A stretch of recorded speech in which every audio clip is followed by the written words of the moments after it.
Hi students.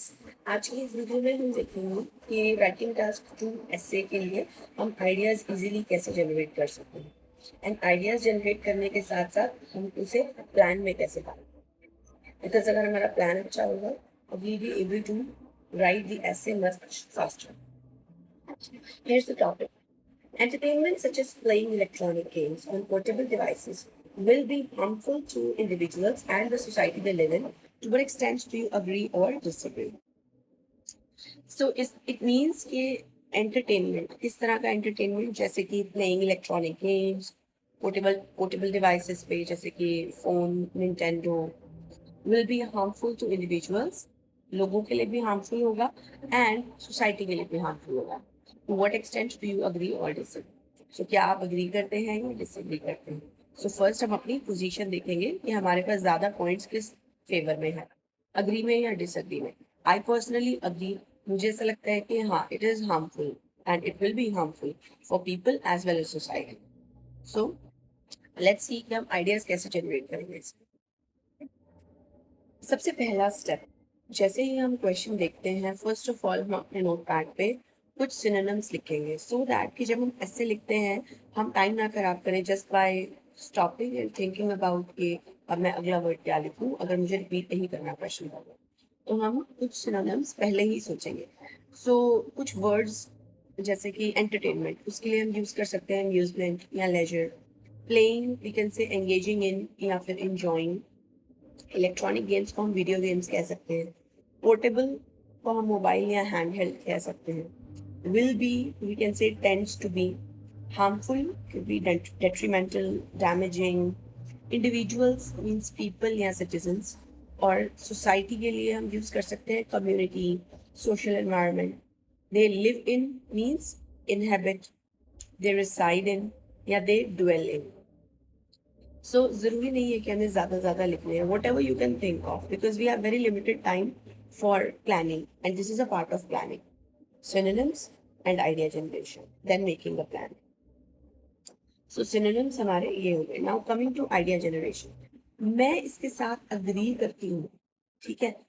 जो मैंने red में लिखा है इस प्लान में, it is something that goes on in my mind कि why do I think that playing online games will be harmful for people and society? ऐसे question पूछना क्यों इम्पोर्टेंट है? Because most of the times students अपना favour तो अपना argument तो ठीक लेते हैं, अपनी पोजीशन ठीक लेते हैं, बट जब वो उसके लिए आइडिया डेवलप कर रहे होते हैं, पैराग्राफ लिख रहे होते हैं, तो वो टॉपिक से साइड, मतलब वो ऑफ टॉपिक हो जाते हैं। ऐसा ना हो उसके लिए we have to ask ourselves questions. So the question I ask myself is, मुझे ऐसा क्यों लगता है कि ऑनलाइन गेम खेलने से जो है उसका हार्मफुल इफेक्ट होगा लोगों पे भी और सोसाइटी पे? तो मुझे दो रीजंस लेने हैं। ये जो मैंने दो वाई लिखे हैं, इनके मैंने दो रीजंस लेने हैं। मेरा पहला रीजन है detrimental impact on physical and mental health of people, कि ऑब्वियसली उसका हार्मफुल इम्पैक्ट होता है लोगों की फिजिकल और मेंटल हेल्थ पे। कैसे? जो भी हम पॉइंट जनरेट करते हैं उसके लिए हम अपने आप से एक क्वेश्चन पूछेंगे, how. Again I ask my mind, how does online increased online gaming leads to decreased physical and mental health? I'm asking myself a very specific question. तो मेरे माइंड ने क्या आंसर किया? Two reasons. सबसे पहला, कैसे होता है? फिजिकल हेल्थ पे क्या असर होता है? सेडेंटरी बिहेवियर से क्या होता है? बैठे बैठे गेम्स खेलने से। Sedentary means sitting lifestyle, not to active lifestyle. Active lifestyle का opposite है sedentary lifestyle. So sedentary behavior leads to eye strain, poor posture, risk of obesity.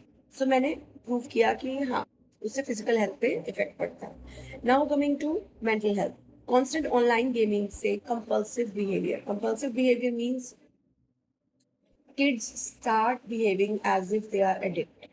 So they cannot live normally if they are not gaming. So that is compulsive behavior. Reduced attention span. Attention span reduce हो जाता है because every few seconds the screen changes, the background changes, the music changes in gaming. So उससे attention span धीरे धीरे बच्चे का naturally कम हो जाता है। Anxiety बढ़ती है, stress बढ़ता है because they need that to feed their mind. इस प्लान में I have used the arrows, upward arrow means more, downward arrow means less. Coming to the second point, decreased productivity and academic performance. Kaise? How? I ask myself, how does increased online gaming leads to decreased productivity and academic performance? Again, I'm telling you, whatever I have written in red, it means that I'm asking this to my mind. We are not writing it on the question paper. But ये पूछना इसलिए ज़रूरी है ताकि हम of topic ना हो जाए. हम नॉर्मली, मैं आपको एक एग्जाम्पल यहीं पे दे देती हूँ ऑफ टॉपिक होने का. मोस्टली स्टूडेंट्स क्या करते हैं, पॉइंट तो बड़े अच्छे लेके आएंगे, जैसे कि डिक्रीज प्रोडक्टिविटी और डिक्रीज एकेडमिक परफॉर्मेंस. ठीक है, तो हम उसमें क्या लिखेंगे, मतलब वो हाउ जब मैं पूछती हूँ तो दे राइट कि उनके ग्रेड्स कम आते हैं, वो पढ़ाई नहीं करते हैं. This is what happens. लेकिन हमें किस क्वेश्चन का जवाब देना है, हाउ. एग्जामिनर वांट्स टू सी कि जो आर्ग्यूमेंट आपने दिया है, हाउ कैन यू से, how can you prove it. How does online gaming leads to less productivity and academics? कैसे? क्योंकि अगर गेमिंग टाइम ज्यादा होता है तो जो एसेंशियल टास्क करने का जो एक इंटरेस्ट होता है, जो शौक होता है, वो कम हो जाता है. So decrease interest in doing essential task and focus on career और स्टडीज भी डिक्रीज होता है. सो इन सब में इंटरेस्ट कम होता है. तो ये जो प्रोसेस है, हमें ट्राई करना है, एक एम रखना है कि हम इस प्रोसेस को विद इन 4 minutes कंप्लीट करें, मैक्सिमम 5 minutes.